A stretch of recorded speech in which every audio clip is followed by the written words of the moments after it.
ஆன்மீக கலசம். வாழ்க்கை ஜோதிடர் திரு பி. முகுந்தன் முரளி.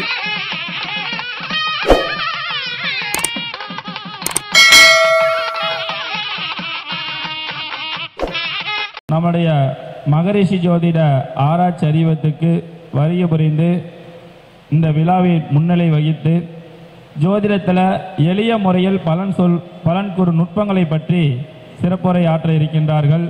ஐயா அவர்களை உங்களுடைய கைத்தட்டலோட மிக சிறப்பான முறையில் உற்சாகத்தோட சிறப்புரை ஆற்ற வருமாறு வருக வருக என அன்போடு அழைக்கின்றோம். ஓம் சக்தி. Hello hello. ஓம் சக்தி. அருள்மிகு லலிதா செல்வாம்பிகை அம்மன் அருள் ஆசியுடன் மகரிஷி ஜோதிட ஆராய்ச்சி மற்றும் கல்வி மையத்தின் சார்பாக இன்றைய தினம் இங்கு நடைபெற்றுக் கொண்டிருக்கின்ற மாதாந்திர கருத்தரங்க கூட்டத்திற்கு வருகை தந்திருக்கின்ற அத்தனை ஜோதிட அன்பர்களையும் சகோதர சகோதரிகளையும் வருக வருக என வரவேற்று என்னுடைய அன்பார்ந்த வணக்கத்தினை தெரிவித்துக் கொள்கின்றேன். இந்த நிகழ்ச்சி இங்கு சிறப்பான முறையில் நடைபெற அனைத்து வகையிலும் ஒத்துழைப்பு நல்கி இருக்கின்ற சென்னை மாபெரும் ஜோதிடர் யதார்த்த ஜோதிடர் புகழ்பெற்ற டாக்டர் செல்வி ஐயா அவர்களுக்கு இந்த நேரத்திலே நன்றியை தெரிவித்துக் கொள்ள கடமைப்பட்டிருக்கின்றேன். அதோடு மட்டுமல்லாமல் இந்த நிகழ்ச்சியை ஈரோட்டிலிருந்து இங்கு வந்து மிகச் சிறப்பாக ஒவ்வொரு மாதமும் நடத்தி கொண்டிருக்கின்ற மகரிஷி ஆராய்ச்சி மற்றும் கல்வி மையத்தினுடைய நிறுவனர் மரியாதைக்குரிய டாக்டர் முகுந்தன் முரளி ஐயா அவர்களுக்கும் இந்த நேரத்தில் நன்றி தெரிவித்துக் கொண்டு இன்றைக்கு எனக்கு பேச வழங்கப்பட்டிருக்கின்ற தலைப்பு எளிய முறையில் ஜோதிடத்தில் பலன் கூறும் நுட்பங்கள். வந்திருக்கின்ற அனைவரும் ஜோதிட துறையைச் சேர்ந்தவர்கள் என்றாலும் புதிதாக கற்றுக்கொண்டு வருவர்களுக்கு அது மட்டுமல்லாமல் புதிதாக இப்பொழுதுதான் அதை பயிற்சியிலே சேர்ந்து வகுப்பிலே துவங்கி இருப்பவர்களுக்கு இந்த கருத்துக்கள் மிகவும் பயனுள்ள வகையில் இருக்கும் என்பதை இந்த நேரத்தில் தெரிவித்துக் கொள்கின்றேன். ஜோதிடம் என்பது பல்லாயிரக்கணக்கான ஆண்டுகளுக்கு முன் முனிவர்களாலும் யோகிகளாலும் ஞானிகளாலும் சித்தர்களாலும் அவர்களுடைய ஞான கண்ணால் இந்த அண்டத்தை அளந்தும் கண்டும் உருவாக்கி இருக்கின்ற ஒரு அற்புதமான வானவியல் சாஸ்திரமாகும்.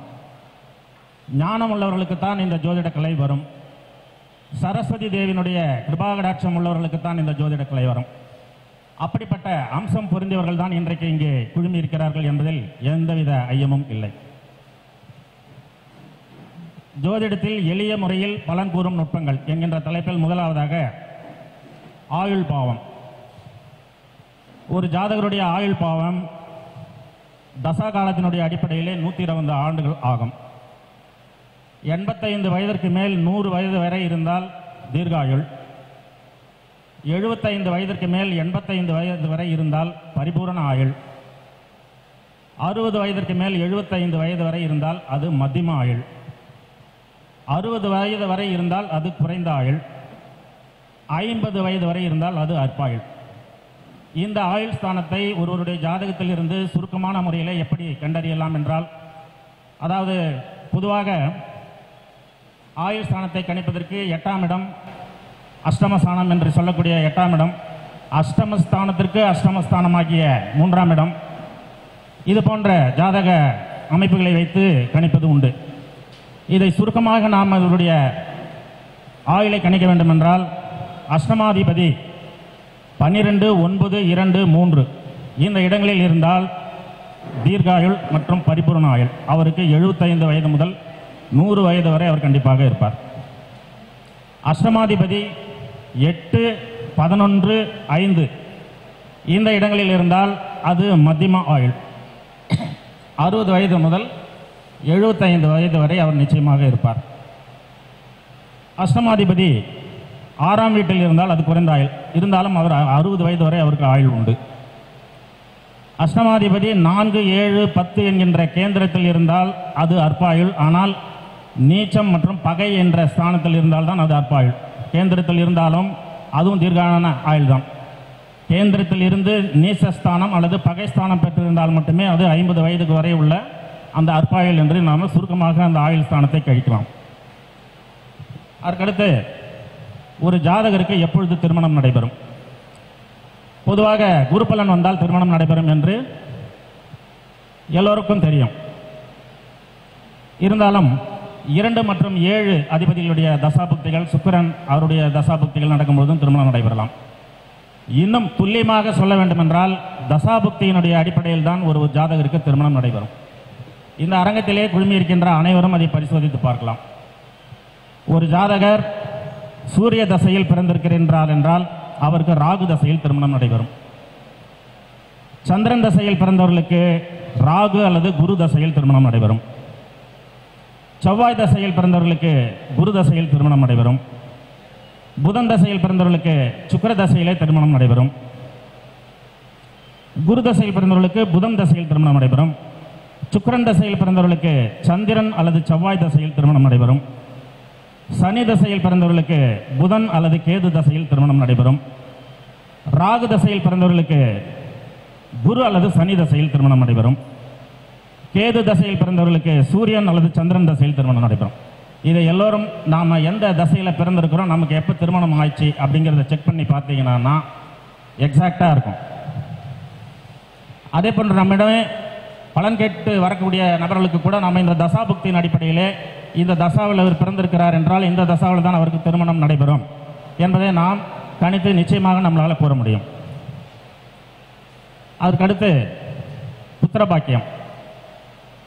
திருமணம் நடந்து 4-5 ஆண்டுகள் 10 ஆண்டுகள் கூட ஆன நிலையில் அந்த குடும்பத்தில் ஒரு வாரிசு உருவாகவில்லை என்று பெற்றோர்கள் நம்மிடையே வந்து ஆலோசனை கேட்பது உண்டு. அதற்கு நாம் பொதுவாக பூர்வ புண்ணியஸ்தானத்தையும் 10ஆம் இடமான கர்மஸ்தானத்தையும் ஆராய்ச்சி செய்து அவர்களுக்கு நாம் பலன் சொல்லுகிறோம். இதை இன்னும் சுருக்கமாக ஜோதிடத்தில் ரொம்ப சிம்பிளாக எப்போ அவங்களுக்கு அந்த குடும்பத்தில் ஒரு வாரிசு உருவாகும் என்பதை நாம் கணித்து சொல்லலாம். அதாவது ஆண் பெண் 2 ஜாதகமாக இருக்கணும். நாம் தனியாக வந்து 12 கட்டங்களையும் போட்டு ஒரு ஒயிட் பேப்பரில் ஒரு கட்டங்களை வரைஞ்சிக்கணும்.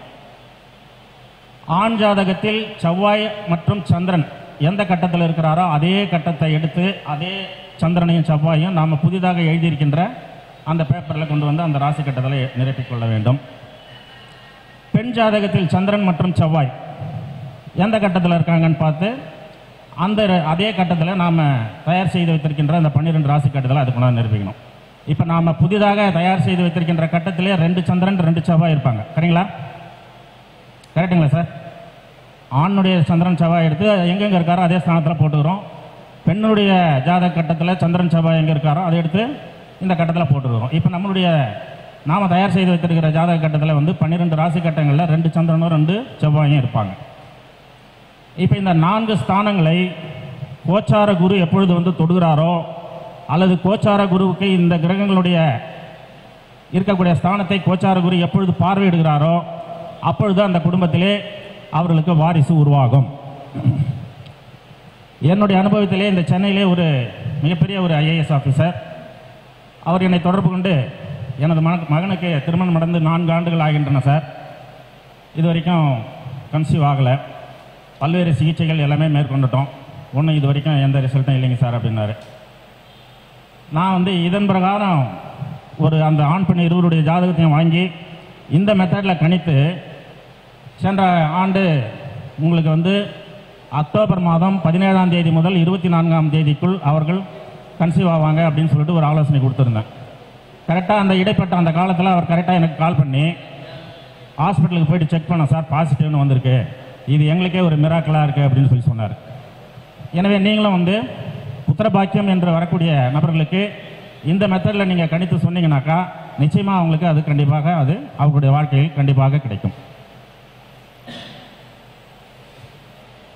திருமண பொருத்தம், இதுக்கு ஒரு நாள் முழுவதும் பேசலாம் இந்த சப்ஜெக்டை. அதனால் வந்து இதில் ஒரு 2 விஷயங்களை மட்டும் சொல்லிவிட்டு அடுத்த சப்ஜெக்ட்டுக்கு போயிடுவோம். திருமண பொருத்தம் பார்க்கும்பொழுது மேஷம், கடகம், சிம்மம், விருச்சிகம், தனுசு மற்றும் மீனம் இந்த ராசிகளில் ஆணும் பெண்ணும் இருந்தால் மற்ற பொருத்தங்களெல்லாம் நம்ம ஒரு மேலோட்டமாக பார்த்தா போதும், அவங்களுக்கு எல்லா வித பொருத்தங்களும் நிதர்சனமாக வந்துவிடும். Sir okay.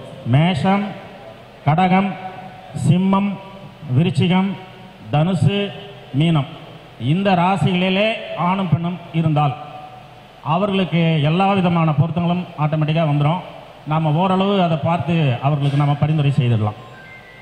அதே போல் ரிஷபம், மிதுனம், கன்னி, துலாம், மகரம் மற்றும் கும்பம் இந்த ராசிகளிலே ஆணும் பெண்ணும் இருந்தால் அவர்களுக்கும் பொருத்தம் மிகச்சிறப்பாக அமைந்துவிடும்.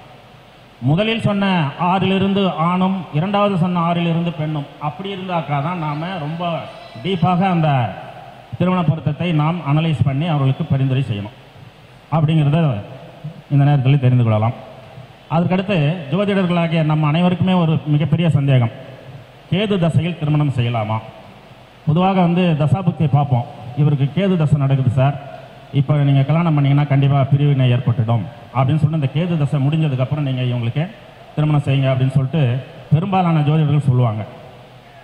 நாம் இப்போ அது தெளிவாக இப்போ அதோட அனுபவம் பூர்வமான ஒரு உண்மை என்னன்னாக்கா, கேது தசையில் திருமணம் செய்யலாமா அப்படின்னு நாம் பார்க்கக்கூடிய பொருத்தம் பார்க்கக்கூடிய ஆணோ பெண்ணோ கேது தசையில் இருந்தால்,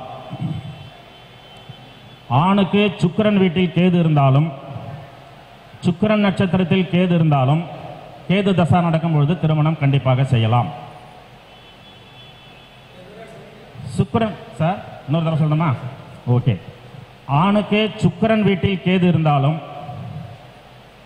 சுக்கிரன் நட்சத்திரத்தில் கேது இருந்தாலும் கேது தசா நடக்கும் பொழுது கண்டிப்பாக திருமணம் செய்யலாம். இது ஆணுக்கு.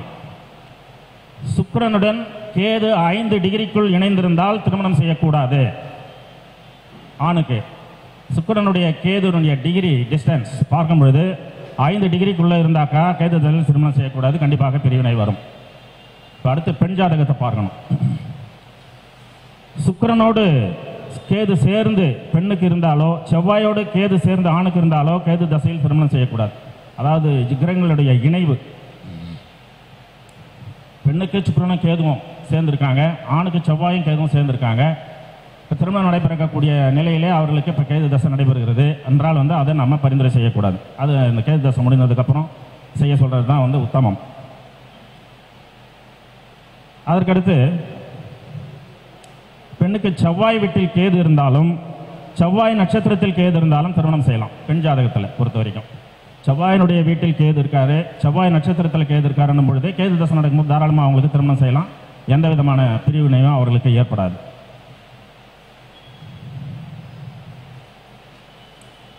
அதற்கடுத்து காதல் திருமணம் செய்யக்கூடிய ஜாதக அமைப்பு எப்படி இருக்கும், யாருக்கு அந்த காதல் வெற்றி பெறும் அப்படிங்கிறத நம்ம சுருக்கமாக பார்க்கலாம். ஒரு 4-5 பாயிண்ட் தான். 5ஆம் வீட்டு அதிபதி 7ஆம் வீட்டில் இருந்தால், 7ஆம் வீட்டு அதிபதி 5இல் இருந்தால், 7 மற்றும் 5 அதிபதிகள் சேர்ந்து 7ஆம் வீட்டில் இருந்தால், கும்பலக்கணக்காரருக்கு பொதுவாக கும்பலக்கணக்காரருக்கு புதன் செவ்வாயுடன் சேர்ந்து அதற்கு சுக்கிரன் பார்வையும் கிடைக்கிறது என்றால் அவர்கள் கண்டிப்பாக காதல் திருமணம் செய்வார். இது எல்லாத்தை விட முக்கியமான அம்சம் நவாம்சம். நவாம்சத்தில் சூரியனும் சந்திரனும் சஷ்டாஷ்டகமாக இருந்தால் கண்டிப்பாக அவர் காதல் திருமணம் தான் செய்வார். நவாம்சத்தில் சூரியனும் சந்திரனும் சஷ்டாஷ்டகமாக இருந்தால் அவருக்கு நிச்சயமாக காதல் திருமணம் தான் அமையும். 3ஆம் வீட்டு அதிபதி நீச்சம் அடையாமல் 6, 8, 12 மறையாமல் அதே வீட்டை 3ஆம் வீட்டை குரு பார்த்தால் அந்த காதல் கண்டிப்பாக வெற்றி பெறும், காதல் திருமணம் கண்டிப்பாக அவருக்கு கைகூடும். 7வது வீட்டில் பாப கிரகங்கள் ராகு கேது போன்ற நிழல் கிரகங்கள் இருந்து அவர்கள் காதலில் ஈடுபடுகிறார்கள் என்றால் கண்டிப்பாக பிரிவினை தான் ஏற்படும்.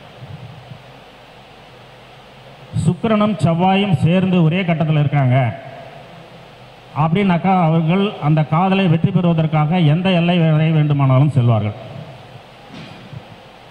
ஆண்களுக்கு லக்னத்தில் ராகு அல்லது கேது இருந்து 10ஆம் இடத்தில் புதன் இருந்தால் அவர் தன்னை விட வயதில் மூத்த பெண்ணை காதலித்து திருமணம் செய்து கொள்வார். இல்லை லவ் மேரேஜ் ஆஸ்பெக்டை பொறுத்த வரைக்கும் இந்த விதிகள் மட்டும் இருந்தால் போதும்.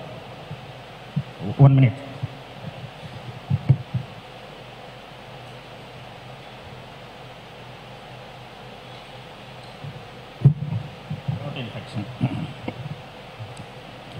அதற்கடுத்து ஒரு ஜாதகருக்கு வேலை எப்பொழுது கிடைக்கும்? 2க்கும் 3க்கும் மேற்பட்ட பட்டங்கள் பெற்றிருப்பாங்க, பல்வேறு இன்டர்வியூக்களுக்கு அட்டன் பண்ணுவாங்க, வேலைக்கான அனைத்து தகுதிகளையும் பெற்றிருப்பார்கள், ஆனால் வேலை கிடைக்காது. அப்படிப்பட்டவர்களுக்கு வந்து அவருக்கு எப்பொழுது எக்ஸாக்டாக அவர் வேலைக்கு கிடைத்து வேலையில் போய் ஜாயின் பண்ணுவார் அப்படிங்கிறத நம்ம சுருக்கமாக அந்த ஜாதகத்தை வச்சு பார்த்துடலாம். 2, 6, 11 இந்த அதிபதிகளுடைய தசாபுக்தி நடக்கும் பொழுது, தசா வந்து பல ஆண்டுகள் நடக்கும். ஸோ நம்ம அதை எக்ஸாக்டாக சொல்ல முடியாது. அப்படியே வந்து அடுத்து புக்தி நடக்கும் பொழுது, அதற்கடுத்து அந்தரம் நடக்கும் பொழுது, குறிப்பாக இந்த அந்தரம் நடக்கும் பொழுது அவர்களுக்கு கண்டிப்பாக வேலையில் போய் ஜாயின் பண்ணிவிடுவார். நாம் இதை பார்த்து நம்ம சொன்னாலே போதும், இந்த டைம்லேருந்து இந்த டைமுக்குள்ளே உங்களுக்கு வேலை கிடைக்கும்னு சொல்ல நான் நிறைய பேருக்கு சொல்லியிருக்கேன். எக்ஸாக்டாக அவங்க போய் ஜாயின் பண்ணிவிட்டு வந்து என்னை பார்த்து மகிழ்ச்சியை தெரிவித்து விட்டு சென்றிருக்கிறார்கள். வேலைக்கு செல்லக்கூடிய பெண்களுடைய ஜாதகம் எப்படி இருக்கும்? பெண்கள் வேலைக்கு சென்று அந்த குடும்பத்திற்காக வருமானம் ஈட்டக்கூடிய அமைப்பு அந்த பெண்களுடைய ஜாதகத்திலே உள்ளது என்றால், அந்த ஜாதகத்தை நாம் எப்படி பார்க்கலாம் என்றால், மேஷம், ரிஷபம், கடகம், துலாம், விருச்சிகம், மகரம் இந்த ராசி கட்டங்களிலே செவ்வாய் இருக்கும் பெண்கள் வேலைக்கு சென்று ஊதியம் பெறுபவர்களாக நிச்சயமாக இருப்பார்கள். மேஷம், ரிஷபம், கடகம், துலாம், விருச்சிகம், மகரம் இந்த ராசி கட்டத்திலே செவ்வாய் இருக்க வேண்டும். அதற்கடுத்து ரிஷபம், கடகம், விருச்சிகம், மகரம் இந்த 4 ராசி கட்டங்களில் மட்டும் சந்திரன் இருக்கக்கூடிய பெண்களுக்கும் வேலைக்கு செல்லக்கூடிய யோகியதாம்சம் உண்டு. அவர்களும் வேலைக்கு சென்று குடும்பத்திற்கு வருமானத்தை ஈட்டி தரக்கூடிய அமைப்பை பெற்றவர்கள் ஆவார்கள். மற்ற அமைப்பை சேர்ந்தவர்களுக்கு இந்த வாய்ப்பு நிச்சயமாக கிடையாது. அவர்கள் இல்லத்தரசிகள் தான். அதற்கு அடுத்தபடியாக ஒரு ஜாதகர் எப்பொழுது வீடு கட்டுவார்? நம்மகிட்ட கேட்பாங்க, சார் நான் இன்னுமே வாடகை வீட்டிலே இருந்துகிட்ருக்கேன், சொந்த வீடு எனக்கு அமையவே இல்லை, பல வருடங்கள் ஆச்சு, மெனை வாங்கி போட்டு இன்னும் வீடு கட்டக்கூடிய அம்சம் எனக்கு இன்னும் வரல, நான் எப்போ வீடு கட்டுவேன்னு சொல்லி கேட்பாங்க. அவர்களுக்கு வந்து அவருடைய ஜாதகத்தில் நம்ம சுருக்கமாக பார்த்து சொல்லிடலாம். பர்த் சார்ட்டில் பிறந்த ஜாதகத்தில் சுக்கிரன் அல்லது செவ்வாயை கோச்சார குரு தொடும் பொழுது அவர் கண்டிப்பாக வீடு வாங்குவார், அது வீடு கட்டுவார்.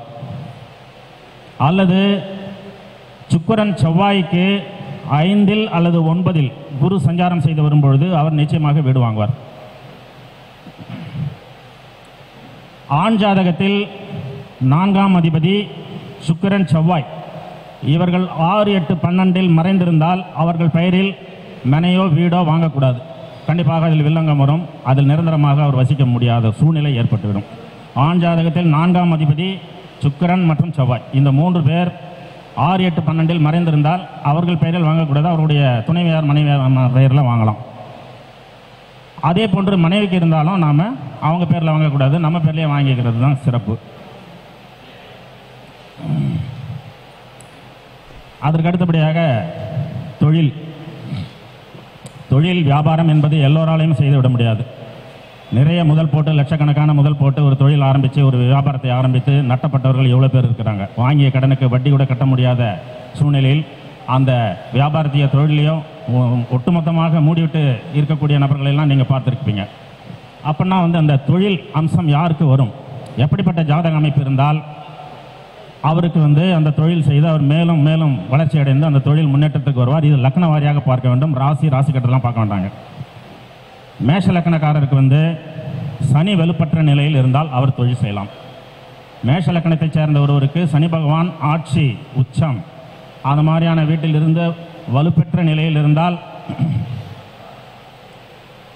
கேந்திரம் திரிகோணமும் எடுத்துக்கலாம், அவருக்கு தொழில் ஓங்கும், அவர் தொழில் துவங்கினால் மிகச்சிறந்த நிலையை அடைவார். ரிஷப லக்கணக்காரர்களுக்கு சனி கும்பத்தில் அல்லது மகரத்தில் இருந்தால் மட்டும்தான் அவர் தொழில் செய்யணும். ரிஷப லக்கணக்காரர். மிதுன லக்கணக்காரர்கள் தொழிலே செய்யக்கூடாது. ஒரு இடத்துக்கு வேலைக்கு போகணும், சம்பளம் வாங்கணும், நிம்மதியாக குடும்பம் நடத்திட்டு போகணும். தொழில்னு ஆரம்பித்தா அவங்களுக்கு நஷ்டம்தான் வரும். கடக லக்கணக்காரருக்கு செவ்வாய் வலுவாக இருந்தால் அவர் தொழில் செய்யலாம். சிம்ம லக்கணக்காரருக்கு சுக்கிரன் வலுவாக இருந்தால் அவர் தொழில் செய்யலாம். கன்னி லக்கணக்காரர்கள் தொழில் செய்யக்கூடாது, வேலைக்கு போகலாம், சம்பளம் வாங்கலாம், குடும்பம் நடத்தலாம், அவ்வளோதான். ஏதாவது ஒரு தொழில் வியாபாரம்னு அவர் காலை வச்சார்னாக்கா சரிக்கிடுவார். துலாம் லக்கணக்காரருக்கு சந்திரன் வலுவாக இருந்தால் அவர் தொழில் செய்யலாம். விருச்சிக லக்கணக்காரருக்கு சூரியன் வலுவாக இருந்தால் அவர் தொழில் செய்யலாம். அதே போன்று தனுசு லக்கணக்காரர்கள் தொழில் மேற்கொள்ளக்கூடாது, செய்யக்கூடாது. மகர லக்கணக்காரர்களுக்கு புதன் சுக்கிரன் இந்த 2 கிரகங்களும் வலுப்பெற்ற நிலையில் இருக்க வேண்டும். வலுப்பெற்று என்று சொல்வது ஆட்சி, உச்சம், மூலத்திருகோணம் மற்றும் கேந்திரம், அவ்வளவுதான். கும்பலக்கணக்காரருக்கு செவ்வாய் வலுவாக இருக்க வேண்டும். மீன லக்கணக்காரருக்கு குரு வலுவாக இருந்தால் அவர்கள் தொழில் செய்யலாம். 10ஆம் அதிபதி 6ல் இருந்தால் அவர் தொழில் செய்யக்கூடாதுங்க. அவர் 10ஆம் அதிபதி 6ல் இருக்காரு அப்படின்னாக்கா அவருக்கு நிச்சயமாக தொழிலோ வியாபாரமோ மேற்கொண்டால் அவருக்கு மிகுந்த நட்டத்திற்கு அவர் உள்ளாக்கி விடுவார். அதுக்கடுத்த சப்ஜெக்ட் வெளிநாடு செல்லும் யோகம்.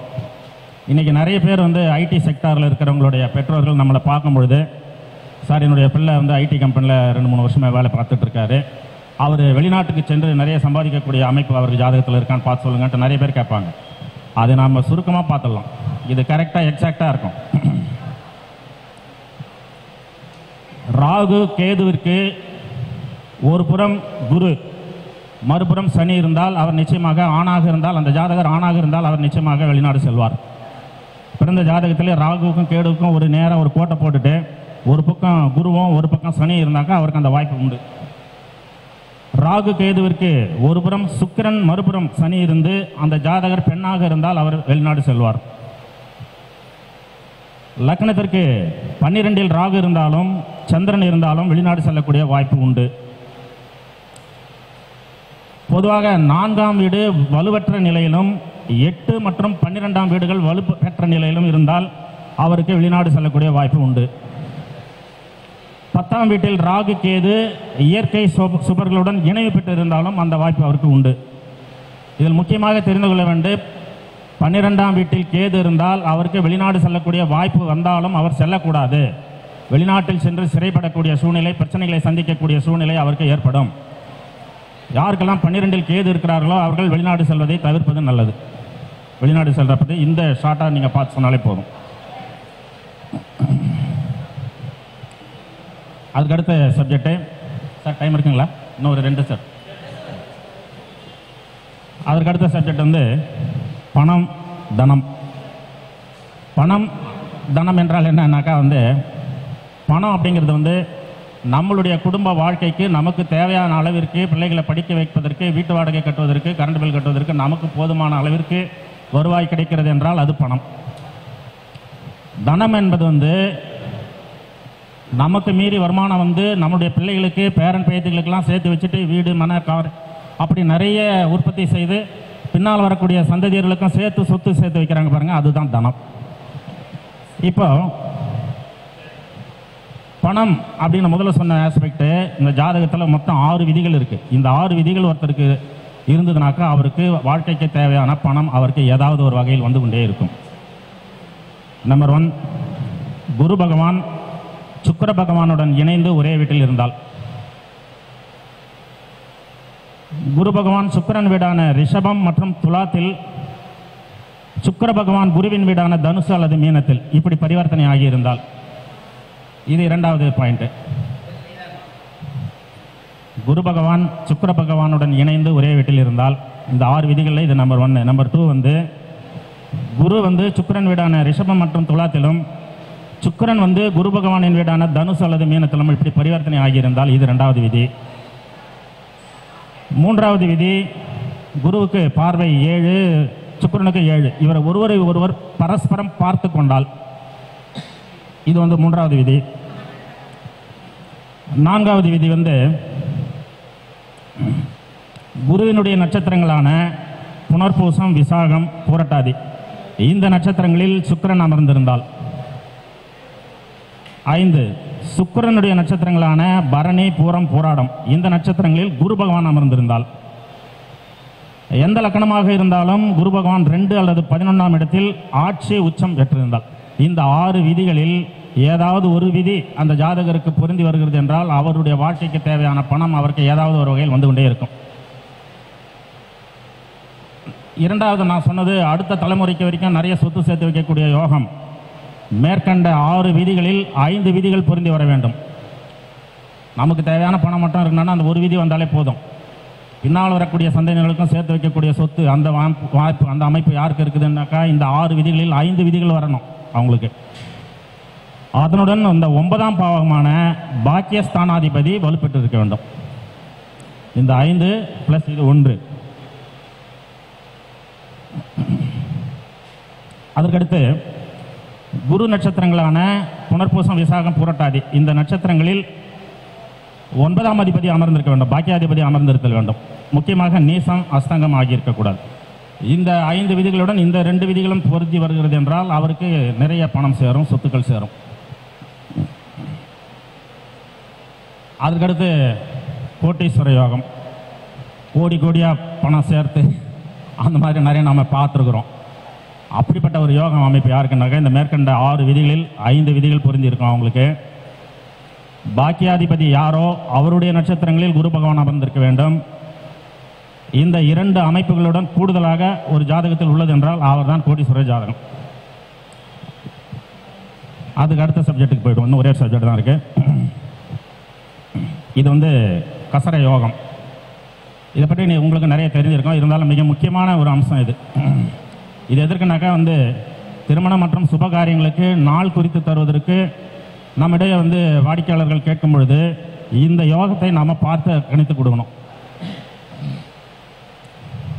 காலண்டர்லேயோ நாட்காட்டிலேயோ பஞ்சாங்கத்திலேயோ குறிப்பிட்டிருக்கின்ற அனைத்து முகூர்த்த நாட்களும் முகூர்த்த நாட்கள் கிடையாது. ஜோதிடத்தில் நூற்றுக்கணக்கான யோகங்கள் சொல்லப்பட்டிருக்கின்றன. உதாரணமாக நீச்சபங்க ராஜயோகம், விபரீத ராஜயோகம், மாளவியக யோகம் அப்படின்னு நிறைய யோகங்கள் இருக்குது.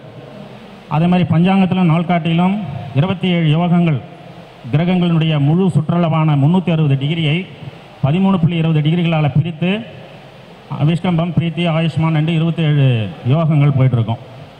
தினசரி நாட்காட்டில் அமிர்த யோகம், சித்த யோகம், மரண யோகம் பார்ப்போம். அது அன்றைய கிழமையுடன் சேரும் திதியை பொறுத்து அது நிர்ணயிக்கப்படுகிறது. இதில் எதிலையுமே கூறப்படாத ஒரு யோகம் உண்டு என்றால் அதுதான் கசர யோகம். இது முழுக்க முழுக்க ஜாதகருக்கு அசுப பலன்களை தரக்கூடிய ஒரு யோகமாகும். இந்த யோகம் உள்ள நாளில் அது வளர்பிறை முகூர்த்தமாக இருந்தாலும் எத்தனை சிறப்பு வாய்ந்த நாட்களாக இருந்தாலும் அந்த சுப நிகழ்வை செய்யும் பொழுது நிச்சயமாக அதில் அவருக்கு தோல்விதான் கிடைக்கும். இந்த யோகம் எப்படி தீர்மானிக்கப்படுகிறது என்றால், சுப நிகழ்ச்சி நடத்தக்கூடிய அந்த நாள் சூரியன் எந்த நட்சத்திரத்தில் நிற்கிறார், சந்திரன் எந்த நட்சத்திரத்தில் நிற்கிறார், சூரியன் என்ற நட்சத்திரத்திலிருந்து சந்திரன் என்ற நட்சத்திரம் வரை எண்ணிக்கொண்டே வர வேண்டும். அந்த கூட்டுத்தொகையை 9ஆல் வகுத்து பார்த்தால் மீதி வரக்கூடிய எண் 3, 4, 5, 9 வருமானால் அன்றைக்கு கசர யோகம் உள்ளது என்ற அர்த்தம். அன்னைக்கு எந்த விதமான சுபகாரியங்களையும் மேற்கொள்ளக்கூடாது. சூரியன் என்ற நட்சத்திரத்திலிருந்து சந்திரன் என்ற நட்சத்திரம் வரை எண்ணி அதை 9ஆல் வகுக்க மீதம் வரக்கூடிய எண் 1, 2, 6, 7, 8 என்று இருந்தால் அன்றைக்கு அந்த சுப நிகழ்ச்சியை நாம் தாராளமாக செய்யலாம். அது அஷ்டமி நவமியிலே வரக்கூடிய சுப முகூர்த்தமாக இருந்தாலும் தேய்பிரியிலே வரக்கூடிய சுப முகூர்த்தமாக இருந்தாலும் நிச்சயமாக அதை செய்யலாம். அதே போன்று ஒரு ஜாதகத்தை பொருத்தம் பார்க்கும் பொழுதோ, ஜாதகத்தில் கணித்ததில் ஏதாவது ஒரு குறைபாடோ, இல்லை பொருத்தம் பார்த்து மேட்சிங் சொன்னதில் ஏதாவது மிஸ்டேக்கோ எது இருந்தாலும், எந்த தவறுகள் இருந்தாலும் இந்த கசரயோகம் இல்லாத நாட்களில் நாம் அந்த சுப நிகழ்ச்சிகளை மேற்கொள்ளும் பொழுது அனைத்து தவறுகளும் அடிபட்டு போயிடும். இறைவன் ஒரு மனிதன் அவருடைய தாயார் கருவறையில் இருக்கும் பொழுதே 6 வரங்களை தருவதாக இந்த யோகத்தை பற்றி அந்த பிருகுநந்தி நாடி வகுப்பிலே கூறப்பட்டிருக்கின்றது. ஒன்று, அந்த குழந்தையாக தாயாரின் கருவறையிலேயே இருக்கும் பொழுது நடைபெறக்கூடிய சீமந்தம். இரண்டாவது, குழந்தை பிறந்த பின் சிகை நீக்கி காதணி செய்விக்கக்கூடிய அந்த நாள். மூன்றாவது, முதலாக அவன் பள்ளிக்கு சென்று பாடசாலைக்கு கல்வி பயிலுவதற்காக செல்லக்கூடிய அந்த நாள். கல்வியை முடித்து முதலாக ஒரு வேலையோ அல்லது தொழிலோ ஆரம்பிக்கக்கூடிய நாள், வேலையில் சேரக்கூடிய நாள் அல்லது தொழில் அல்லது வியாபாரத்தை துவக்கக்கூடிய நாள். அவருக்கு திருமணம் செய்து கொள்ளக்கூடிய அந்த நாள். அவர் ஒரு வீடு கட்டினார்னா கிரகப்பிரவேசம் செய்யக்கூடிய அந்த நாள். இந்த 6 வரங்கள் யார் ஒருவருக்கு எதேச்சையாக இந்த கசரயோகம் இல்லாத நாட்களாக அமைந்து விடுகிறதோ அவருக்கு இந்த உலகத்திலே ஆயுள், செல்வம், செல்வாக்கு, கௌரவம், மதிப்பு, மரியாதை, நல்ல வாழ்க்கை துணை, நல்ல வாரிசுகள் என்று சகல செல்வங்களையும் அவர் பெற்று வாழ்வாங்கு வாழ்வார் என்பது நிதர்சனமான உண்மை. எனவே நாம் முகூர்த்த நாள் குறித்து கொடுக்கும் பொழுது நிச்சயமாக இந்த கசரயோகம் இருக்கிறதா என்பதை பார்த்து கசரயோகம் இருக்கிற முகூர்த்த நாட்களை நாம் தவிர்க்க வேண்டும். கசரயோகம் இல்லாத நாட்களில் நாம் அந்த முகூர்த்தத்தையோ கிரகப்பிரவேசத்தையோ எந்தவித சுப நிகழ்ச்சிகளையோ செய்து கொள்வதற்கு நாம் தாராளமாக அவங்களுக்கு பரிந்துரை செய்யலாம். இறுதியாக ஜோதிடர்களுக்கு வாக்கு பலிதம். ஒரு ஜோதிடருக்கு நாம் சொல்கிறது கடந்த காலத்தை பற்றி சொன்னோம்னா அது நிச்சயமாக அவரோட வாழ்க்கையில் நடந்திருக்க வேண்டும். எதிர்காலத்தை பற்றி சொல்கிறோம்னாக்கா நிச்சயமாக அவரோட வாழ்க்கையில் அது நடக்க வேண்டும். இப்படிப்பட்ட ஒரு வாக்கு பலிதம் நமக்கு வர வேண்டும் என்றால் நாம் என்ன செய்ய வேண்டும்? பல ஆண்டுகளுக்கு முன்பு ஒரு ஏழை ஜோதிடர் குலத்தொழிலாக அந்த ஜோதிடம் பார்ப்பதையே வழக்கமாக வைத்துக் கொண்டிருக்கிறார்.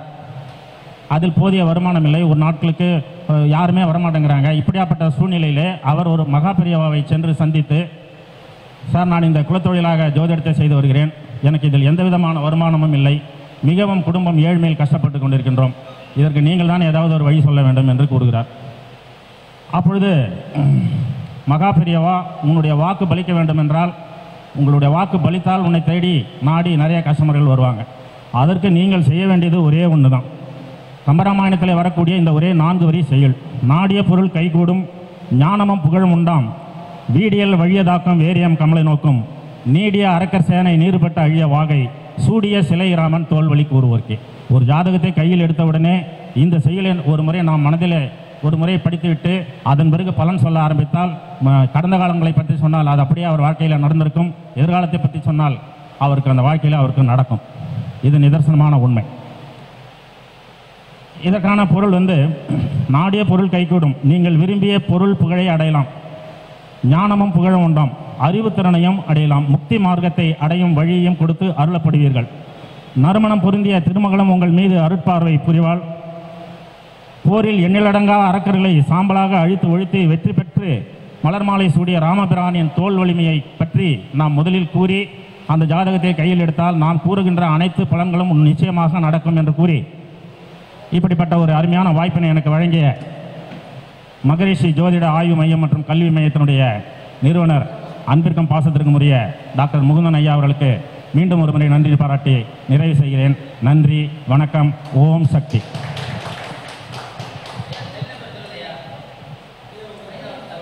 ஐயா, ஐயாவுடைய செல் நம்பர் என்னுடைய தொலைபேசி, என்னுடைய பேர் S Palaninathan, online astro consultant. Mobile number 9440472939. 9440472939. உங்களுக்கு தேவையான சந்தேகங்களை மாலை 7 மணிக்கு மேலே நீங்கள் எப்போ வேணாலும் ஃபோன் பண்ணலாம். எனக்கு தெரிந்த கருத்துக்களை, ஜோதிடம் என்பது கடல், நமக்கு எதுவுமே நாம் இது ஒரு துளி தான், ஒரு சின்ன ஒரு டம்ளர் தண்ணி அளவு கூட இல்லை நம்மக்கிட்ட இருக்கிற விஷயங்கள்.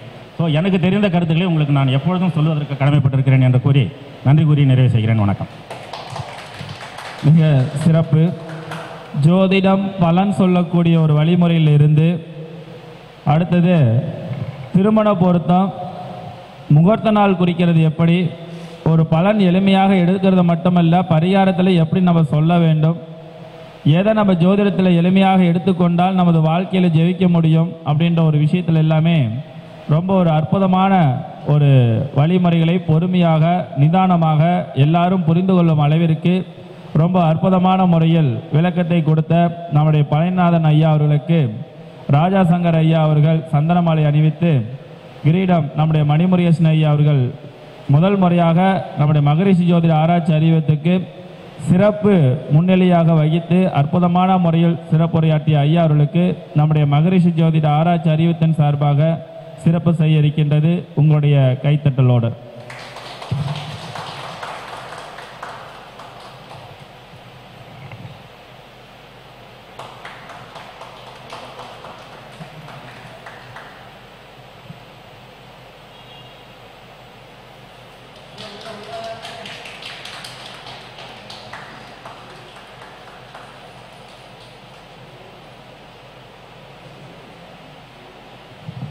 இருந்தாலும் மேடைக்கு சிறப்புரையாற்ற வருமாறு கேட்டுக்கொள்கின்றோம்.